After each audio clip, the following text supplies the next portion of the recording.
وعلیکم سامعین، حکیم فیصل لائک شیئر اور فالو ضرور کیجیے گا۔ آنتوں کے زخم، آنتوں کا کینسر یا آنتوں کے اندر انفیکشن، یہ تھوڑا سا پیچیدہ مسئلہ ہوتا ہے۔ وجہ اس کی یہ ہے کہ جیسے ہی آپ ٹھوس غذا کھاتے ہیں دوبارہ وہاں مسائل بن جاتے ہیں۔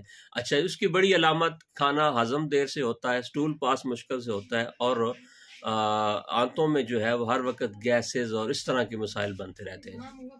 تو اس کا بڑا آسان سا علاج میں آپ کو آج بتانے لگا ہوں، لیکن یہ ہے کہ ایک تو کھانے کے اندر آپ لیکوڈ استعمال کریں، ایک تو کھانے کے اندر آپ نے لیکوڈ استعمال کرنا ہے، یعنی کم سے کم ٹھوس غذا استعمال کریں۔ دوسرا کام آپ نے یہ کرنا ہے کہ دوا کم از کم 3 مہینے استعمال کریں۔ استعمال کا طریقہ: کھانے کے بعد 1 چمچ صبح دوپہر شام پانی کے ساتھ۔ نسخہ سن لیں: اجوائن 50 گرام، پودینہ 50 گرام، گندھک آملہ سار 150 گرام، ٹھیک ہے، اور ہلدی، ملٹھی اور سونف، یہ تینوں 50 گرام، ان کی پھکی بنا لیں۔ 1 چمچ صبح دوپہر شام کھانے کے بعد استعمال کریں۔ انشاءاللہ ثم انشاءاللہ آنتوں کا جتنا بھی بڑا مسئلہ ہوگا آپ کا حل ہو جائے گا۔ السلام علیکم۔